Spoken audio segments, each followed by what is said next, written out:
Hello and welcome back to Everything Boats with Captain Frank Lanier, where we discuss boats and boating, from maintenance and repairs to seamanship and safety, as well as everything in between. This podcast is a companion to my YouTube channel of the same name, so if you like and find it useful, be sure to subscribe and please check out my YouTube channel as well, where you'll find hundreds of informative videos on pretty much every boating topic imaginable. Today we're going to be talking about getting to know your diesel engine. Captain Kirk had it easy when the Starship Enterprise failed to achieve warp speed or even impulse power due to a faulty magnetoplasma dynamic thruster. He simply pushed a button and yelled for Scotty. But what if there's no chief engineer on board to save the captain's bacon when things mechanical head south? For those of you who don't know a lift pump from a dilithium crystal, here's a by-the-numbers look at diesel engine basics every boat owner should know before boldly going away from the dock. Raw water, seacock, and strainer. Marine diesels have a cooling system just like their terrestrial counterparts. However, instead of air, they use the water your boat is floating in via a heat exchanger to keep things cool.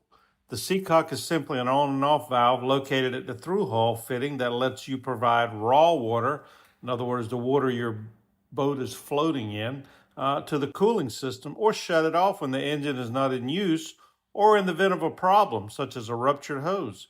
The strainer is located in line between the seacock and the engine raw water pump. Its purpose is to prevent debris and other stuff from reaching the engine, where it could cause clogs and overheating issues. The bowl of the strainer should be clear, which allows you to see if it's dirty or clogged. Raw water pump. Like the name implies, it draws raw water in and pumps it through the open or raw water side of the engine's cooling system. Inside this pump is a replaceable rubber impeller, the vanes of which can fail and break off due to age or overheating when running the pump dry. Forgetting to open the engine raw water seacock is a common cause of this. Opening the engine raw water seacock prior to cranking your engine and checking the exhaust for ample water discharge after starting are two important items for every boat owner's engine startup checklist. Coolant system, fill and reservoir. Like the radiator in your car, the closed cooling system of your engine contains and circulates coolant, aka antifreeze, throughout your engine to keep it cool. Reservoirs allow you to check coolant levels at a glance. Primary and secondary fuel filters. Fuel filters keep gunk from reaching your engine and can clog if you take on bad fuel or when sediment in your tank is stirred up due to rough conditions. Primary filters, which are typically located external of the engine on a bulkhead or a frame or something along those lines, contains replaceable filter elements. Most have a clear bowl providing you a visual cue as to the condition of the fuel. Secondary elements are mounted on the engine and are normally a screw-on cartridge type. Air filter.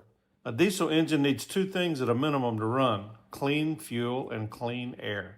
The air filter, aka silencer, keeps your engine from ingesting airborne dirt and grime.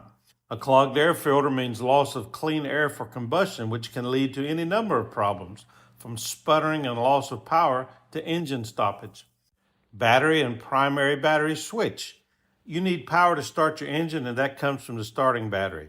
It can be a single battery or a battery bank, which is simply two or more batteries connected in parallel to mimic a single large battery. Most batteries have fixed voltage meters installed, typically at the main DC control panel, to help monitor battery charge. However, a handheld multimeter can also be used. The battery switch, typically big and red, allows you to turn battery power to the engine on or off. Alternator.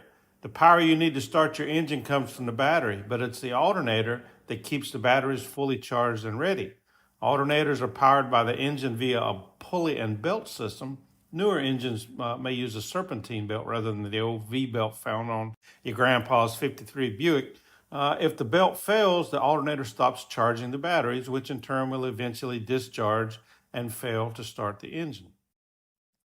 Dipstick. No, I'm not talking about you. I'm talking about the device that lets you check the oil levels in your engine and reduction gear, also known as a transmission, something that should be done religiously prior to every engine startup.